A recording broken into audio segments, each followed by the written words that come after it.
Okay, right. We've been talking about the subshells. It's new to A level, as we know. We previously just thought of, like for example, the shell 2, all the electrons orbiting the nucleus and all equivalent positions. We now know that what we used to call shell 2 is actually split up into the s orbitals and the p orbitals. Now, where's the evidence for this? So if we look at phosphorus, for example, the electronic structure of phosphorus is 1s2, 2s2, 2p6, 3s2, 3p3. Now we talked about what those orbitals look like. S is spherical and the p orbitals are dumbbell shaped, which there's 3 of them at right angles to each other. We've talked about all that, but obviously you can't see the electrons. You can't see what an atomic orbital looks like. So where's the evidence for this? It's all mostly indirect, and the only one we need to know about the evidence from ionization energy. Now, the definition of ionization energy, we're going to talk the first ionization energy, is the energy required to remove an electron from an atom in its gaseous state. So it is quite difficult to measure, but it can be measured. And let's think, so for example, for phosphorus, it would be phosphorus gas, a gaseous phosphorus atom. Phosphorus doesn't exist as a gas at room temperature, obviously. And it's the energy required when this change occurs. So you've formed a phosphorus positive ion and an electron has come off it. So that would be the first ionization energy of phosphorus. Just to give you an idea of the values of these. So let's look at sodium. So the sodium gas going to Na plus and an electron, that would be that's 496 kilojoules, and it's usually measured per mole. So you can see that's pretty endothermic.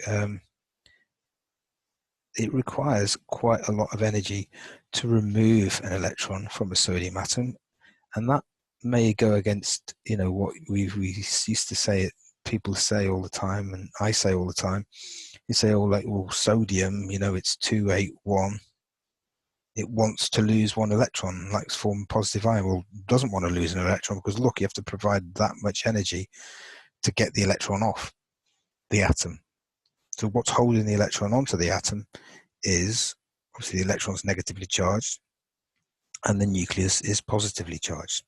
So we want to think about things that affect the size of ionization energy. Okay, so I'm going to do that here. We need to think about 4 things which affect the size of the first ionization energy.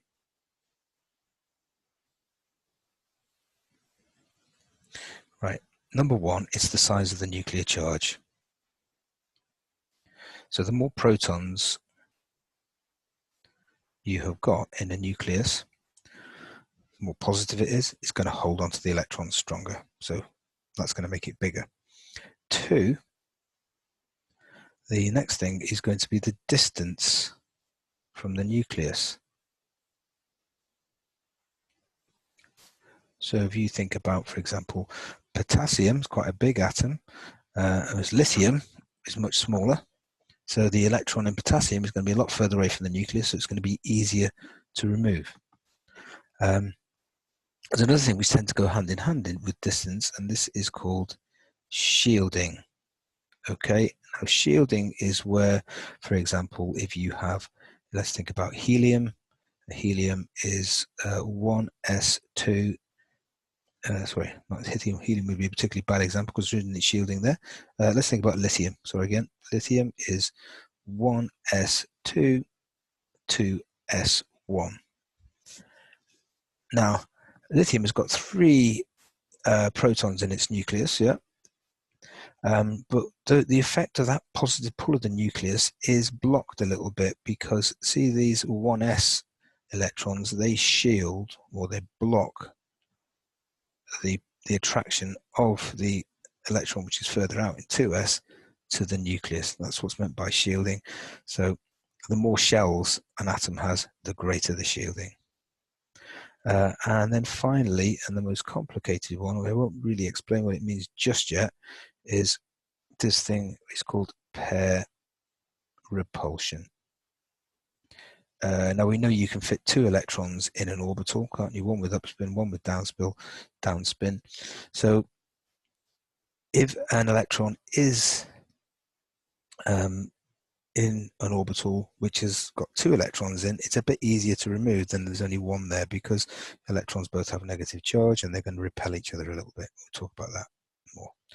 Okay, so we need to, I'm going to get hold of these and move it down a little bit. Move it down here, I think. Okay, and right now, what we've got here is we have got a graph of first ionization energy. First ionization energy against atomic number on the bottom there. Now, most of the exam questions on this topic are all to do with this graph, so you should, you've got to understand this graph, and you should have you've got to understand it really well, and you should be able to sort of visualize it in your head. Okay, so let's just think about what electron is being removed, and I can write this. So let's think. First ionization energy, well, you're removing the electron from the 1s orbital in hydrogen. In helium, you're removing it from the 1s orbital. When you go to lithium, you're now removing from 2s. Beryllium, you're removing from 2s. But when you get to boron, it's coming from 2p. That's 2p, and so on. So you've got, and fluorine is the last, fluorine, sorry, neon, yeah, you're removing it from 2p. But then when you go to sodium, you're now removing it. The last electron to be filled in sodium is 3s, so the first ionization is coming from there. Magnesium, 3s, and then these are coming from 3p, 3p, and 3p. Okay, so what we've got to do is we have got to think about this set of reasons, and we've got to explain what is going on. Okay, so the first thing we're going to do is we're going to look at hydrogen.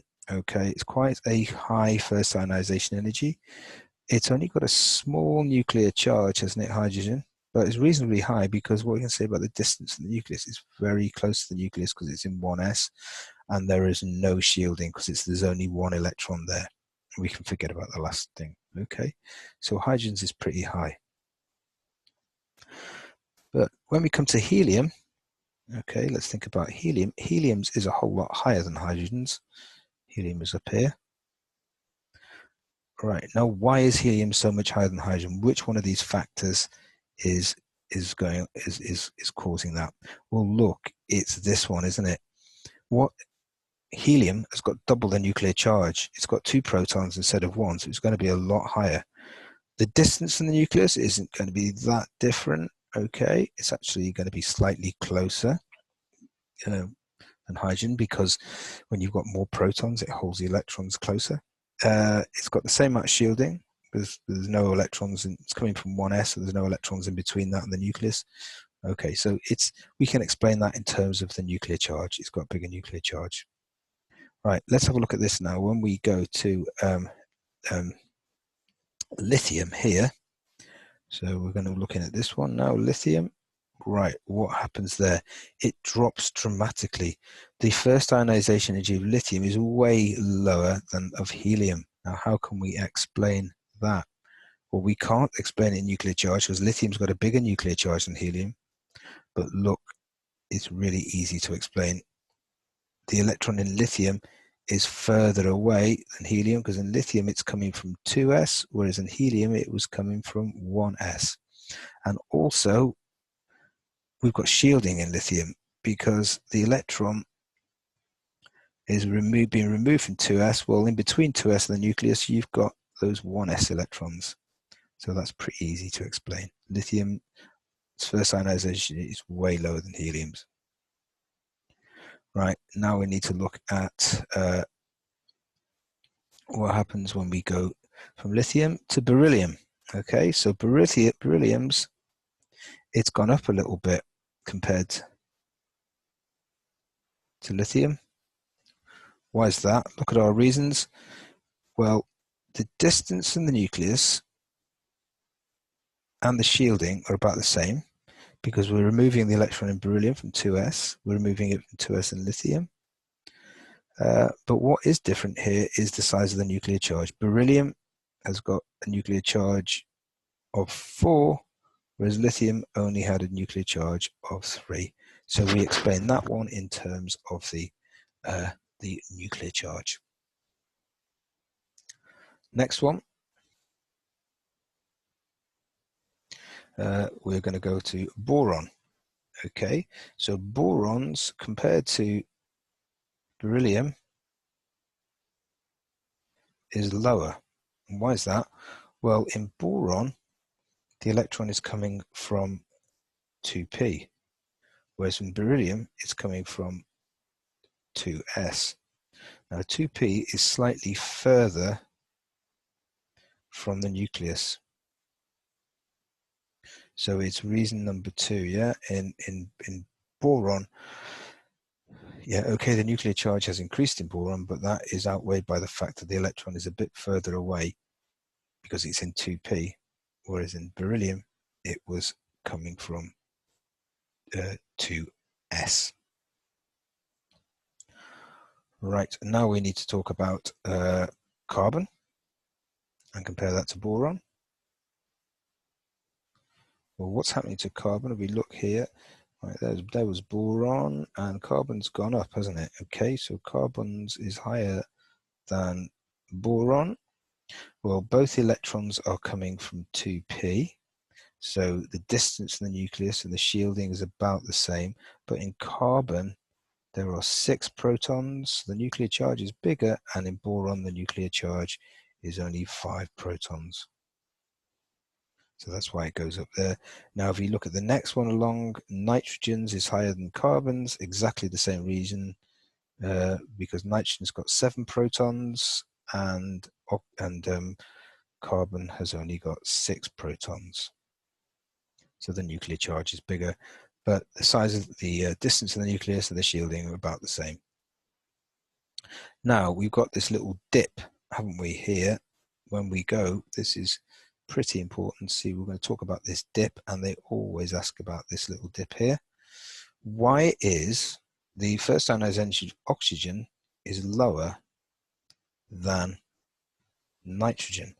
Is it the size of the nuclear charge?